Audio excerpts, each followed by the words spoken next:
Bonjour à tous, je me présente Mathieu Girard, je suis moniteur de conditionnement physique et des sports à la base de Bagotville.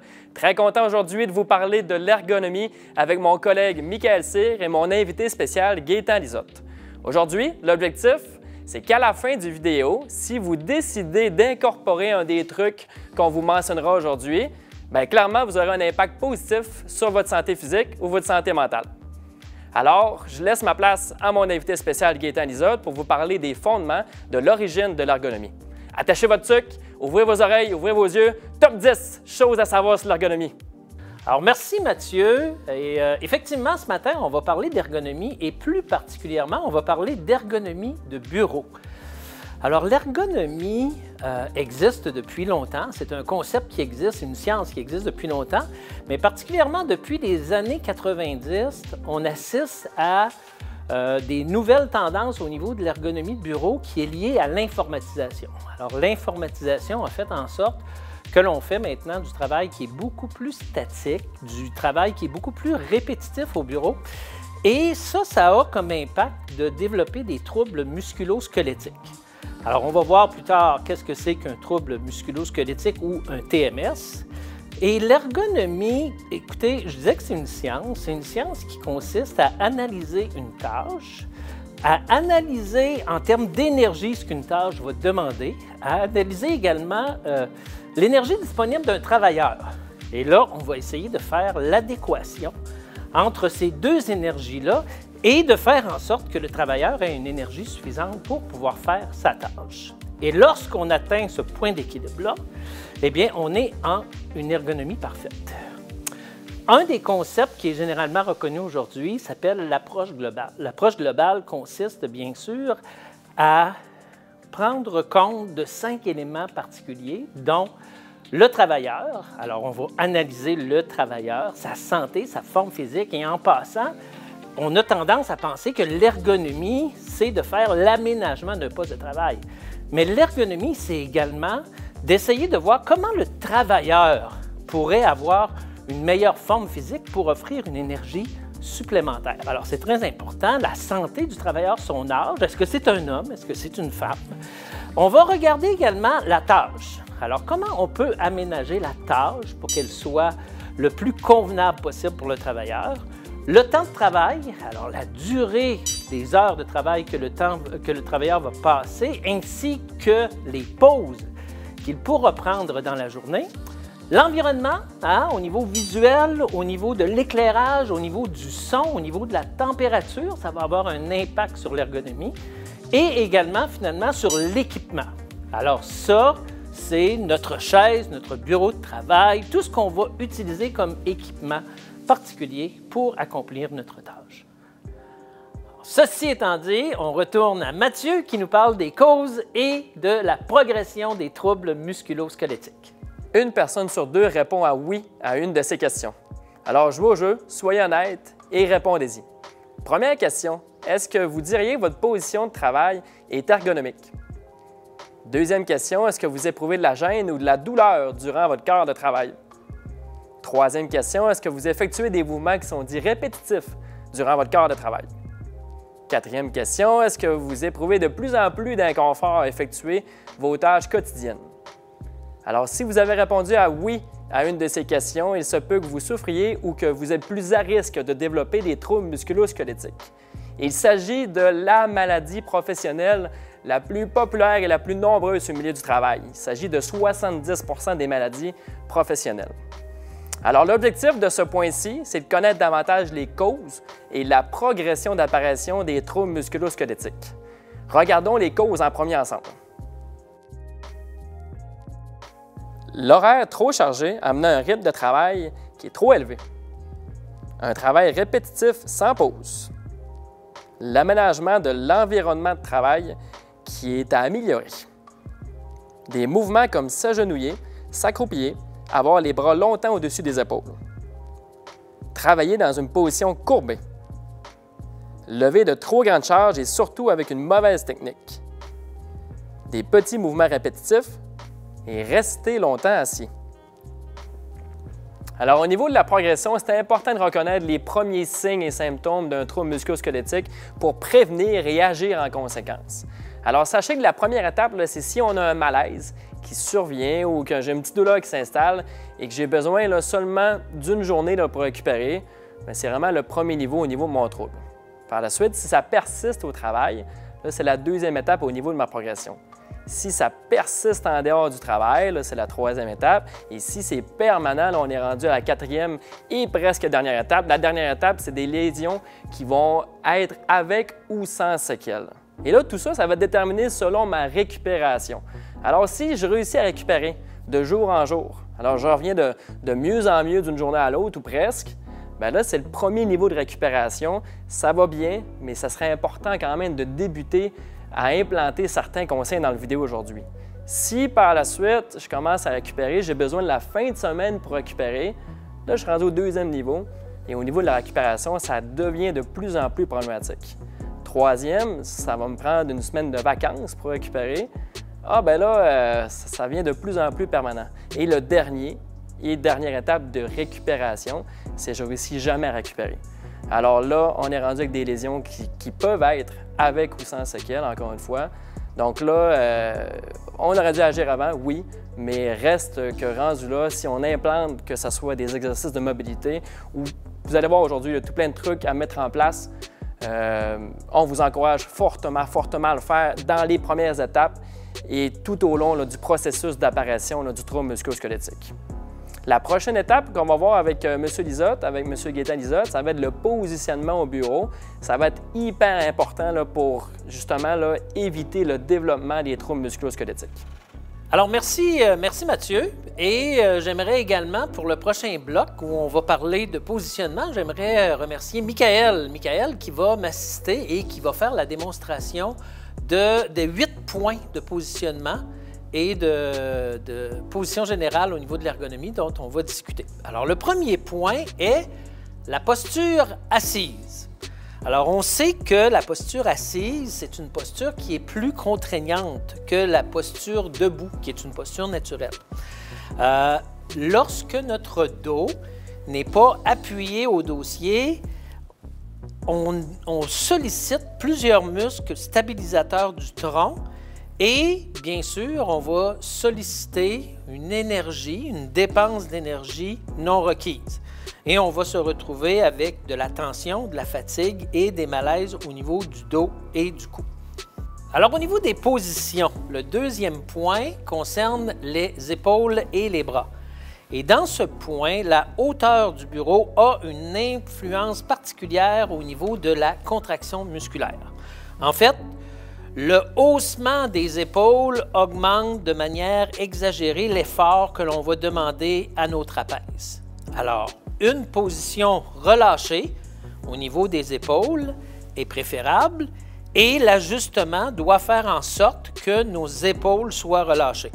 Au niveau des bras, on va conserver nos bras le plus près possible de notre corps pour éviter de solliciter les trapèzes et les deltoïdes qui peuvent conduire également à des situations de tension et de fatigue du haut du dos.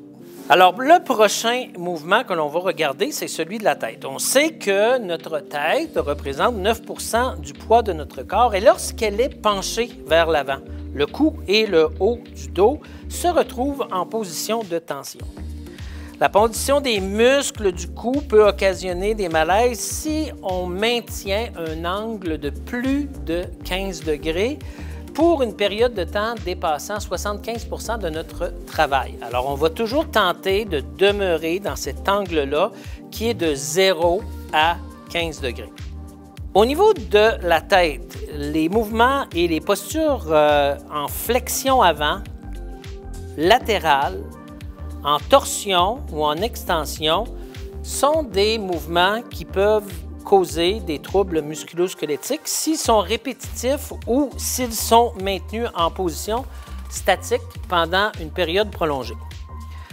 L'extension du cou, si on porte des verres correcteurs pour la presbytie, peut provoquer des douleurs au niveau de la base du cou. Alors, ce qu'on va faire, et comme nous le montre Michael, lorsque l'on porte des verres correcteurs avec foyer progressif, on va abaisser notre écran pour éviter qu'on ait un mouvement d'angle de la tête qui va être vers l'arrière. Alors, on parle maintenant de l'angle du cou. On sait que l'angle du cou est optimal lorsque l'on regarde au loin. Et ça, c'est important d'avoir un positionnement au niveau de notre station de travail qui fait en sorte que l'on peut lever les yeux, regarder au loin pour le repos oculaire et de ne pas avoir un bureau qui est nécessairement face à un mur, pour que notre champ de vision puisse dépasser la distance du fond de notre bureau. Alors, l'écriture, souvent, ou la lecture de documents qu'on va faire à notre bureau, va faire en sorte que notre angle de cou va dépasser les 20 degrés sous la ligne d'horizon. Pour compenser, ce que l'on va utiliser, ce sont des porte-documents qui vont nous permettre de réduire l'angle au niveau du cou pour la lecture et la consultation des documents.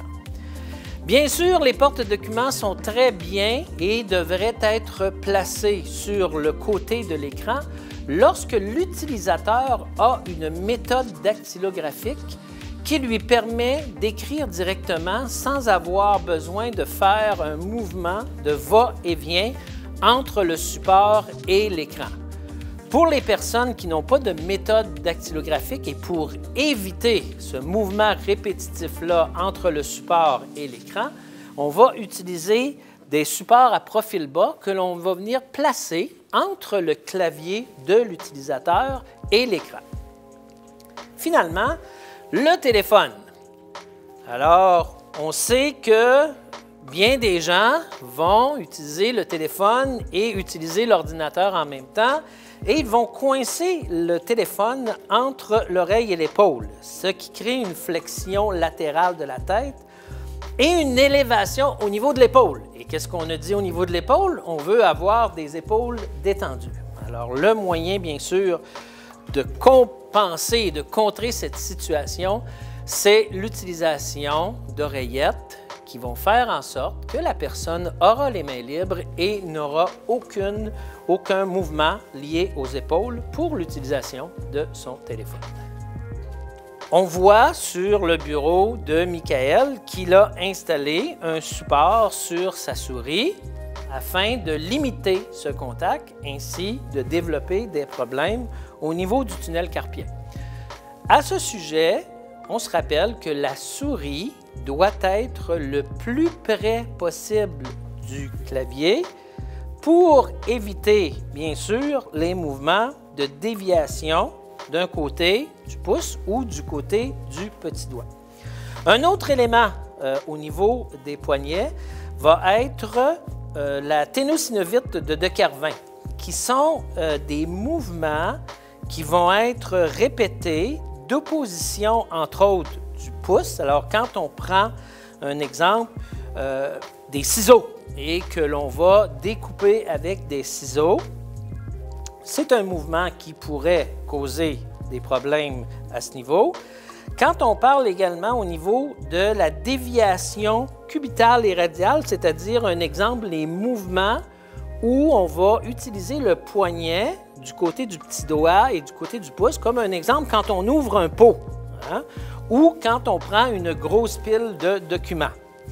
Et finalement, tous les mouvements qui donnent une pression au niveau du pouce et un effort particulier sur de petites surfaces vont être des éléments déclencheurs du syndrome de De Quervain.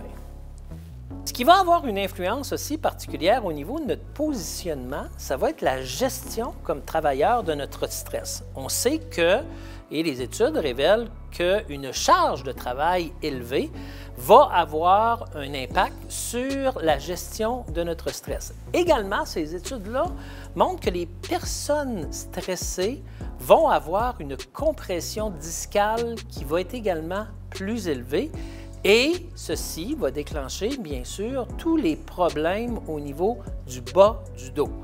Alors, l'important dans notre tâche, c'est de ne pas utiliser une force excessive ce qui est relié souvent à quelqu'un qui va être stressé, et de s'habituer à ne pas avoir des mouvements qui vont être très fixes et très précis, ce qui contribue également à apporter des tensions qui sont non nécessaires. On se rappelle que dans notre approche globale, on a également parlé de l'environnement. Alors, les deux prochains points traitent de l'environnement visuel et de l'environnement sonore. Au niveau de l'environnement visuel, bien sûr, on va référer beaucoup à l'éclairage. En fait, la ligne d'horizon du travailleur devrait toujours être parallèle à toute forme d'éclairage. Alors, si on a des fenêtres dans notre bureau, il devrait toujours être sur le côté de notre bureau, ni avant, ni arrière, pour éviter ce qu'on appelle l'éblouissement, d'avoir une fenêtre qui va être devant nous, ou d'avoir les effets de la réflexion d'une fenêtre qui serait placée derrière nous. Au niveau de l'environnement visuel dans nos bureaux, c'est calculé en lux. Alors ça, c'est la quantité de lumière idéale pour pouvoir faire notre travail. On dit que pour le travail de bureau à l'ordinateur, la quantité de lumière devrait être environ de 300 à 500 lux. Et pour l'environnement idéal pour faire de la lecture ou de l'écriture sur des documents, on dit qu'on devrait aller vers 700 lux. Alors, idéalement, on a des lumières qui sont placées en parallèle avec des diffuseurs sur les lumières et on va avoir également sur notre bureau une lampe d'appoint qui va nous permettre d'augmenter la lumière dans la zone de travail qui n'est pas sur l'ordinateur. Toutes ces informations-là, comment se les procurer, comment savoir si mon bureau est éclairé de manière suffisante, vous pouvez maintenant, avec la magie des téléphones intelligents, télécharger de petites applications qui vont vous permettre de mesurer le niveau d'éclairage sur votre bureau en termes de luxe ainsi que sur votre zone de travail.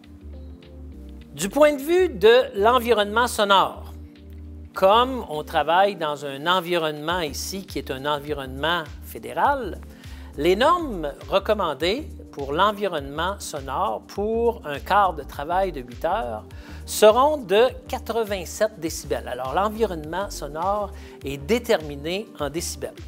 On dit que les sources principales de bruit pour quelqu'un qui ferait du travail de bureau vont provenir, 1, de l'extérieur, 2, du bâtiment lui-même, 3, de tout le matériel qui est utilisé dans le bureau et également des personnes qui nous entourent, particulièrement lorsqu'on a des conversations entre les individus. Et finalement, les effets de masse. Qu'est-ce que c'est que l'effet de masse? C'est tout l'effet de fond qui est généré par des appareils électroniques qui nous entourent. Alors, vous verrez à l'écran un tableau qui vient un peu montrer quel est l'environnement sonore qui est relié à certains endroits ou à certains bureaux que l'on pourrait avoir dans notre environnement, soit un bureau de direction, une salle de conférence, une salle de vidéoconférence, un bureau fermé, un bureau à air ouverte, un centre d'appel, un bureau où il y aura beaucoup de circulation et même une salle de commande en milieu industriel. Alors, vous verrez la variation, comme on le voit à l'écran, des différents taux sonores dans chacun de ces endroits qui pourraient faire partie de votre environnement de travail. Alors, le prochain bloc qu'on va introduire, bien sûr, c'est quelque chose qui est très populaire au niveau de l'ergonomie et qui s'appelle le travail assis-debout. Alors, on va regarder principalement c'est quoi un peu les inconvénients, les avantages de travailler assis, de travailler debout, l'alternance assis-debout. Et on va avoir Mathieu qui va m'assister pendant tout ce temps-là pour vous démontrer un peu les mouvements et la position qu'on doit avoir dans le travail assis-debout. Premièrement, au niveau qu'est-ce qui va déterminer, quelle est la position que je vais adopter à mon poste de travail, ça va être relativement facile de le déterminer selon la tâche que vous accomplissez. Alors, on sait principalement qu'au niveau de la position assise, il y aura des avantages au niveau de la capacité de concentration et au niveau de l'économie d'énergie que notre corps va avoir à pouvoir travailler de longues heures assises. Au niveau des inconvénients, bien, on retrouve le statisme qui va faire en sorte que l'on pourrait développer des troubles musculo-squelettiques et des problèmes au niveau de notre santé. Au niveau de la position debout, bien là, on s'approche d'une position naturelle de notre corps. Hein? Comme on voit Mathieu, la position debout, c'est la position qu'on devrait maintenir le plus souvent possible. Alors ça, c'est le grand avantage. Ça permet également une mobilité lorsque vous avez une tâche qui exige des déplacements qui est très forte. Par contre, au niveau des inconvénients, il faut se rappeler que la consommation d'énergie pour quelqu'un qui va travailler en position debout uniquement, elle est beaucoup plus forte qu'en position assise. On parle environ d'une consommation d'énergie qui va être de l'ordre de 20 % de plus. Alors, si on regarde les positions assises, on résume quel est l'avantage et quelles sont les tâches qui vont être principalement liées aux positions assises. C'est des tâches qui vont demander une très forte concentration et où le travailleur aura besoin d'avoir un contact direct avec son ordinateur et où la tâche ne nécessitera pas de déplacement. Alors, c'est une tâche qui est relativement statique. Au niveau de la position assis-debout, et là, on a un bon exemple où on voit Mathieu qui est à une station de travail que l'on peut ajouter sur un poste de travail régulier et qui va nous permettre de faire en alternance du travail assis-debout et on va avoir simplement à déployer notre station de travail debout. Alors, principalement, ce mode de travail-là va être lié à des gens qui ont de longues heures de travail. On parle souvent là, de quarts de travail de 12 heures où les gens vont pouvoir alterner le travail debout et le travail assis. Au niveau de la position qu'on doit adopter, c'est une position qui n'est pas tellement différente de la position assise et qui est basée au niveau des bras, des poignets, des mains, qui est basée sur une ligne droite. Alors, on devrait retrouver entre notre souris ou notre clavier et notre bras, on devrait retrouver une ligne droite.